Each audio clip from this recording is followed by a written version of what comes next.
This was the first time the man felt a flutter in his heart, subtle, unfamiliar, and completely disarming as the woman sat down across from him.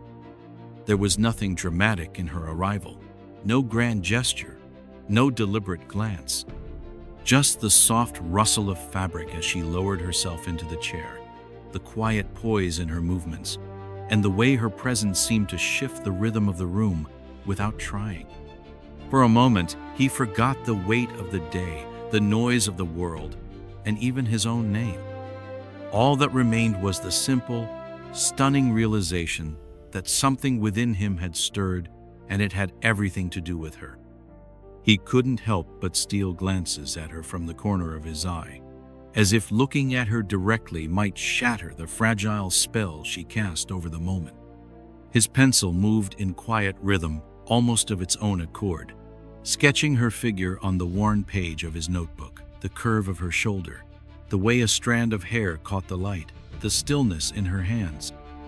He wasn't drawing her to capture beauty alone. He was trying to make sense of what he felt, to give form to the ache he didn't know he carried. As the train began to slow, its wheels groaning against the tracks in preparation to disembark, a strange clarity came over him. Everything, the light, the hush, even the seat beneath him now belonged to her. In some unspoken way, she had already claimed the entire scene. Watching the woman walk away, the corner of Cameron's lips curled into a smile. Even as the train started moving, he remained lost in the delightful encounter they had just shared. But not long after, he was surprised to discover that his chocolate had been in his pocket all along. It was meant to be a surprise for her. Suddenly, without a word or glance, the woman reached forward and opened the box of chocolates on the table, the motion unhurried, almost ceremonial. The crisp sound of the lid lifting broke the silence like a ripple on still water. Without asking for permission, she selected a piece with delicate fingers, broke it in half, and popped one into her mouth, her expression unreadable as she let it melt slowly on her tongue. It was an audacious gesture, quiet but deliberate, as if she belonged here more than he did. The man, slightly taken aback, hesitated for just a breath before mirroring her action. He reached in, broke off a piece of chocolate, and placed it into his mouth, not out of hunger but instinct. It was a silent response, an assertion cloaked in politeness, a way of saying, "I'm here too. This moment isn't yours alone." The taste was bittersweet, but the tension, unspoken and electric, lingered longer than the flavor ever could. The woman glanced at him with a look of disdain. Then a sly smile appeared at the corner of her lips. She found this man amusing, eating her chocolate so shamelessly. Casting another glance at him, she broke off another piece of chocolate and put it into her mouth. The man, not willing to back down, pulled the chocolate box toward himself. Before they could even begin a conversation, the announcement for the next station echoed through the train. The woman stood up to get ready. Fate worked in mysterious ways. A few weeks later, they met again on the train. Cameron shyly apologized for what had happened last time, and he gave the woman the portrait he had drawn of her. The two shook hands in reconciliation and enjoyed a pleasant conversation. It wasn't until the woman said she was approaching her stop that Cameron reluctantly suggested a goodbye. But as he turned away, a faint sense of disappointment crept in. Suddenly, the woman called out to him and handed the portrait back. "No, it's for you. Please keep it," he said. "Give it to me next time," she replied. Cameron took the portrait and discovered a contact detail written on the back.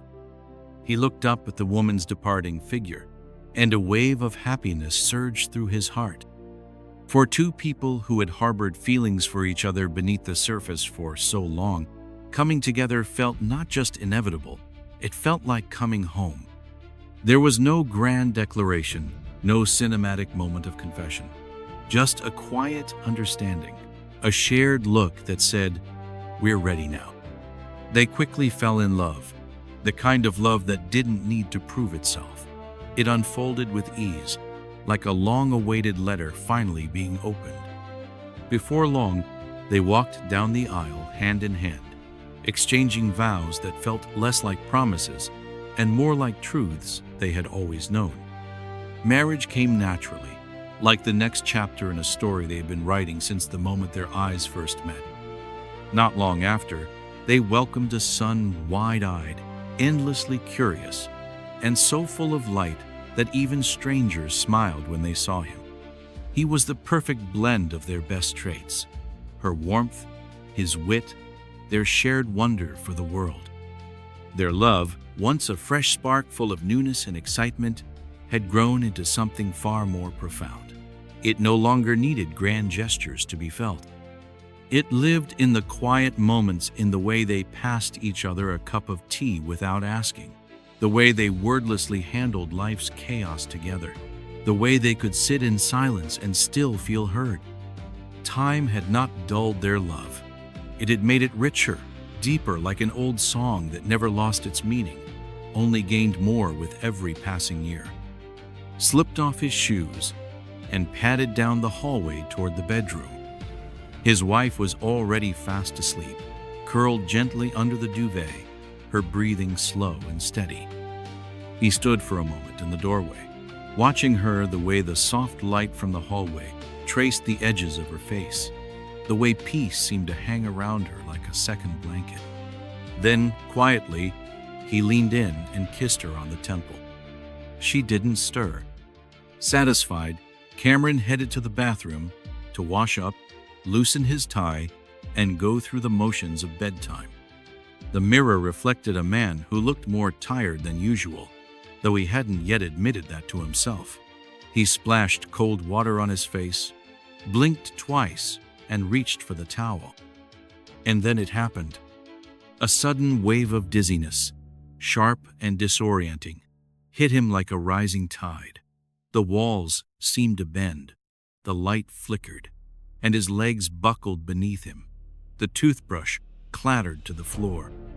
His hands reached instinctively for the sink, but missed. Moments later, Cameron collapsed the cold tiles, rushing up to meet him as the world went black.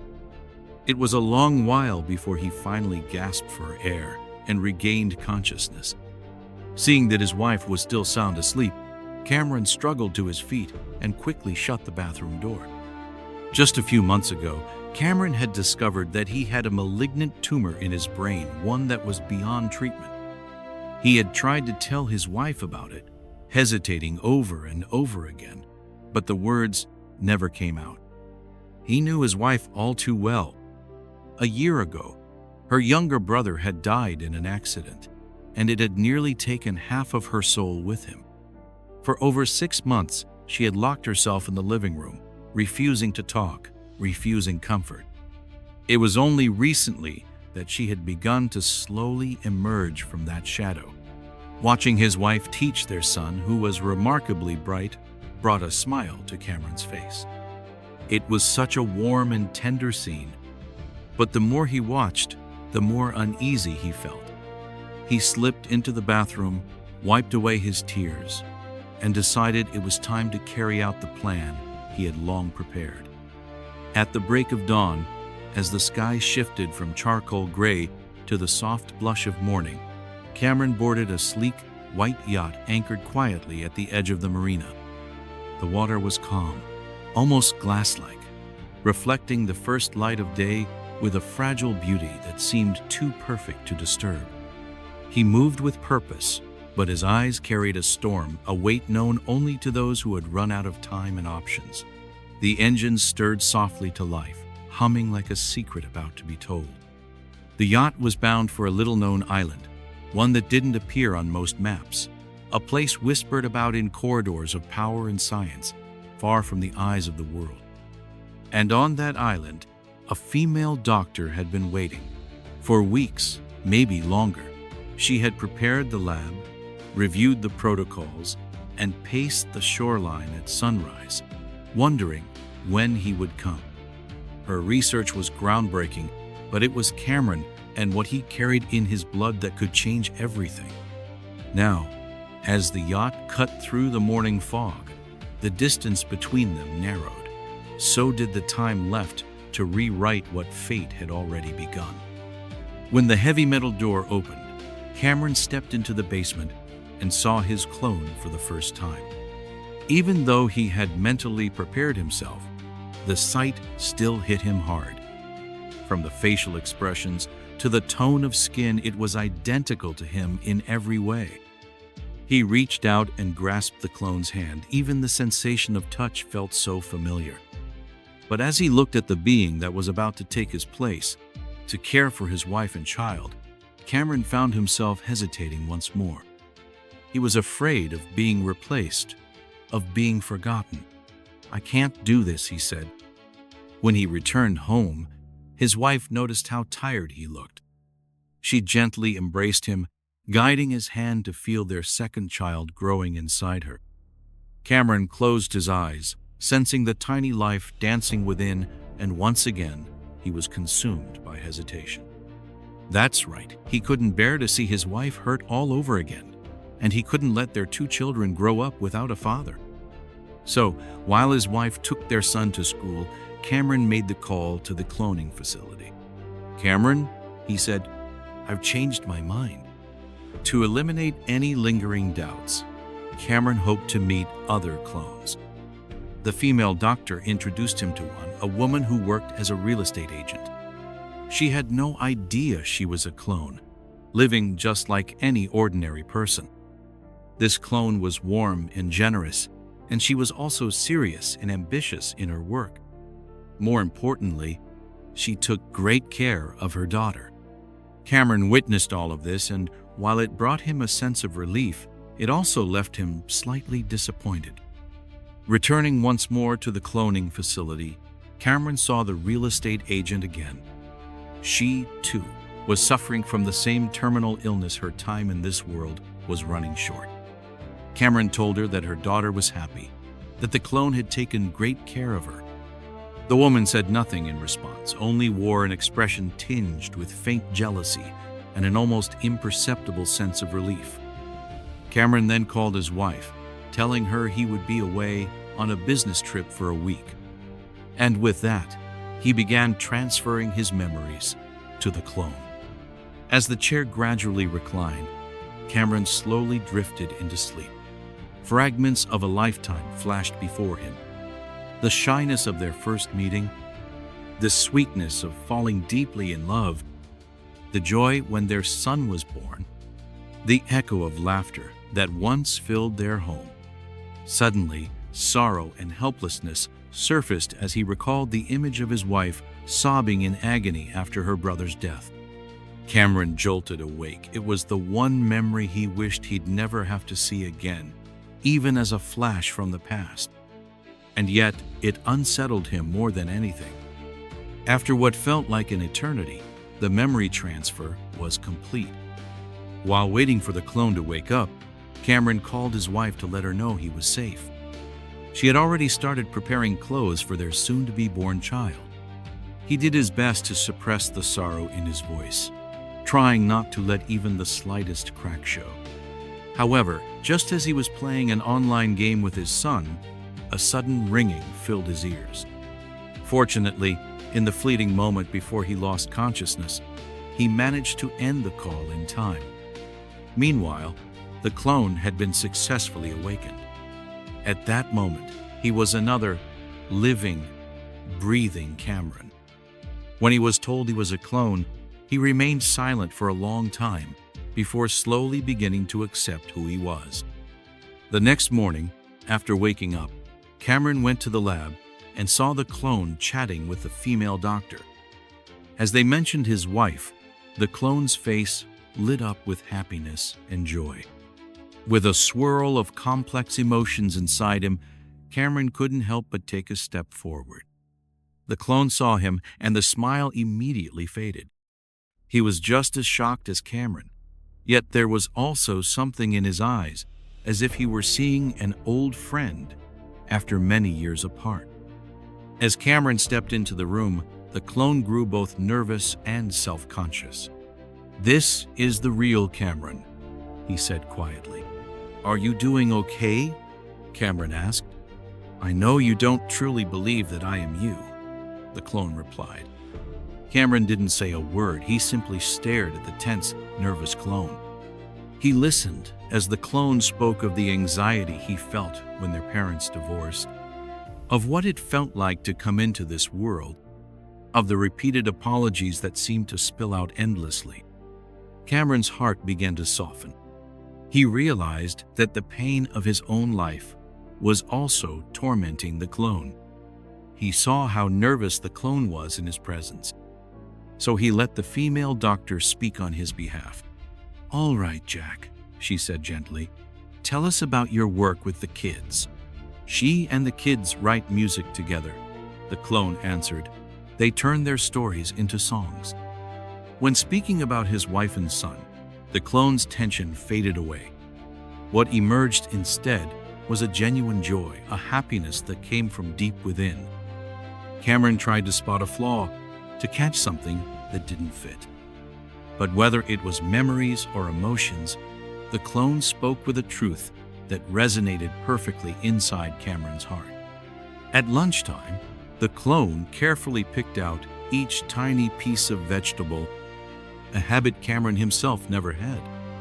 Suspicious, Cameron glanced over at the clone. Sensing his gaze, the clone quickly responded, "I saved them for you," feeling the sincerity in that simple gesture. Cameron, for the first time, began to lower his guard. Next came the true test. The clone would speak with Cameron's wife over the phone. At first, the clone appeared slightly nervous, but the moment he heard her voice, a calm settled over him. Unlike Cameron, who was battling cancer and weighed down by constant worry, the clone was healthy, free from the same burdens. He spoke with ease and warmth, making her laugh again and again, something Cameron hadn't been able to do in a long time. Watching them laugh and talk so effortlessly, Cameron clenched his fists. Jealousy and anger slowly surfaced in his eyes. In the end, he couldn't take it any longer. He abruptly ended the call with a sharp, forceful motion. This rude interruption sparked anger in the clone as well. "What are you doing? I don't like this," he snapped. "You think I like this?" Cameron fired back. "Talking to my wife under a spotlight?" "She's not your wife!" the clone shouted. The clone didn't back down. He pointed directly at the selfishness buried deep within Cameron. He said that during the time his wife lost her younger brother, Cameron had believed she was abandoning him. He knew she needed someone to confide in, yet he still chose to withdraw. Struck by those words, Cameron grew agitated. He grabbed the clone by the collar and shoved him against the wall. "I'm not letting you leave this place," he growled. The clone, sensing Cameron's inner turmoil, didn't fight back. Instead, he calmly pulled Cameron's hands away and continued the argument. "I never thought that way you did. You're the one who..." Fortunately, nothing serious happened. After Cameron turned and walked away, the clone began to feel a deep sense of regret. And that alone was enough to prove he was just like any ordinary person, with a kind and gentle heart. Once things had settled down, the clone took the initiative to find Cameron and offered a sincere apology for what had happened. Cameron, who understood the clone as if he were looking into a mirror, humbly admitted his own mistakes as well. Before being officially replaced, Cameron planned to return home one last time. But this was something the clone dreaded. Because if the illness relapsed in front of his wife, all their efforts would be in vain. Staring at the only mark that distinguished him from Cameron, the clone felt a surge of frustration. He drove a pencil hard into his own hand, but all he could do was hope that everything would go smoothly. Through the camera embedded in his contact lens, the clone saw the house, familiar yet distant. But as soon as Cameron reached the doorway, and saw his wife cooking in the kitchen, a sudden wave of dizziness hit him. He lost control and collapsed to the floor. The very thing they had feared most had finally come to pass.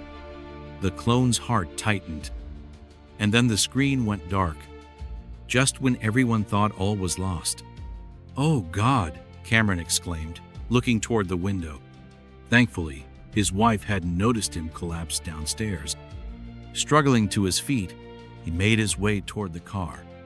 Before getting in, he turned back for one last look at her. He knew even the final chance to be by her side was slipping through his fingers. Cameron was quickly brought back to the cloning facility, but he remained in a coma. To avoid raising his wife's suspicions, the female doctor decided to send the clone home in his place. She instructed him to message her under Cameron's name, explaining that he had slipped in the bathroom and would be returning home the next day. The next morning, when the clone opened the door to his home for the first time, he was greeted by his wife, her face filled with worry. "Are you okay? Just a little sore. Are you really all right?" The clone didn't try to act, because the moment he stepped into that house, the moment he saw her, he instinctively knew exactly what he had to do. The female doctor observed from afar. "Everything seems to be going well," she said. But just as the couple embraced, the family dog began barking uncontrollably. It was the only one who could tell this wasn't its real master. Not long after, Cameron regained consciousness. When he learned that the clone had gone to his home, he immediately became furious. But he quickly calmed down. There was no denying it was the most reasonable course of action. Cameron entered the surveillance room and saw his son chatting excitedly with the clone, his wife resting peacefully in the clone's arms. They blended together so naturally, so effortlessly. A wave of emotion rose in Cameron's chest, so heavy it nearly brought him to tears. But maybe this was the best possible outcome. He remembered that day when he told her he had bumped his head. She clung to him, whispering, "I can't lose you, Cameron. I wouldn't survive." Silently, Cameron watched his wife. He knew the clone must be doing better than he ever could. It was the only reason her heart had begun to lower its guard. However, as time went on, the clone grew increasingly resistant to being monitored. He began removing the surveillance equipment more frequently, and Cameron started to feel uneasy. Even in his dreams, he found himself lashing out at his family. But in truth, these were just signs that the clone was settling into the role. After all, who would want themselves and their family to be constantly watched? Unable to shake off his unease, that night, Cameron secretly slipped out of the cloning facility and quietly made his way home. He longed to catch a glimpse of his wife and son, but afraid of being seen, he carefully snuck into the study instead. On the desk lay a collection of delicate, finely detailed drawings, all created by the clone. Cameron knew, without inner peace, such art couldn't exist. Beside them sat an origami crane, the very same kind from the day he first met his wife. He replayed a recorded conversation between her and the clone, and the words were filled with love and warmth. At that moment, Cameron realized he had misjudged the clone. A gentle smile slowly spread across his face. The clone gestured for him to stay quiet, and the two locked eyes in silence for a long moment. At first, the clone looked slightly irritated, but as Cameron stepped forward, the determination and sorrow in his eyes softened the clone's gaze. He realized that his frequent disconnection from the monitoring system must have deeply unsettled the man who loved his family so dearly. Beyond easing those fears, the clone understood that what Cameron truly needed was a proper goodbye. "Do what you need to do," he said gently. Downstairs, Cameron changed into the clone's clothes and slipped the wedding ring back onto his finger. The clone quietly hid in the storage room, giving Cameron the chance to say his final goodbye. Entering his son's room, Cameron gently woke the sleeping boy. He whispered that he'd had a dream, and upon waking, all he wanted was to see his son. He led his son into the living room. They snacked on slightly salty soybeans and drank from a bottle of soda disguised as beer. Cameron knew he wouldn't live to see his son grow up, so he chose this quiet moment to celebrate in advance all the joys that awaited his boy in life. He held his son tightly in his arms, just thinking that this might be the last time he'd see him. Made the tears flow uncontrollably. He gently lifted his son's face to study it closely, hoping to etch every detail deep into memory. "I love you, Dad. I know." His son soon drifted back into sleep. Wiping the tears from his face, Cameron walked over to his wife and gently woke her. She saw the sorrow in his expression and instantly grew concerned, asking what was wrong. Cameron told her it was nothing, just a nightmare. In the dream, he had lost everything. She pulled him into her arms to comfort him while he tried his best to hold back his emotions. Though his body trembled slightly, he asked her, "Are we better than before?" She smiled and nodded. And Cameron, too, smiled genuinely. It seemed the clone had done a better job than he ever could. Closing his eyes, Cameron replayed every moment he had shared with his wife. Though he wouldn't be able to walk with her until the end, he had ensured that the rest of her life would be filled with love and happiness.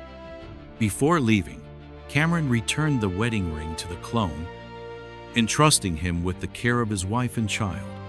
The clone nodded solemnly. "I will," he promised. And after everything he had endured, Cameron finally let go. He would remain at the cloning facility, calmly waiting for the end in peace. That day, the female doctor told Cameron all memories of being a clone had been completely erased. From now on, the clone was officially Cameron. Cameron accepted it all with quiet composure. Before his memories were wiped, the clone had left behind a video just for him. In the video, the clone had intentionally sought out his wife just to have her say it seriously, clearly, "I love you." And so, in the few days Cameron had left to live, he heard the sweetest words in the world. "I love you, Cameron Turner. Always have. Always will." Cameron knew this love truly belonged to him. There is no AI born brave in this world, only those who choose courage in the name of love. From the jealousy and anger he once felt, he had come to a place of calm acceptance. In the end, reason triumphed over emotion. His love for his wife overcame the fear within. He chose to be forgotten without ever knowing when it would happen, just to secure a lifetime of happiness for his wife and son. Though it was unbearably painful, he understood.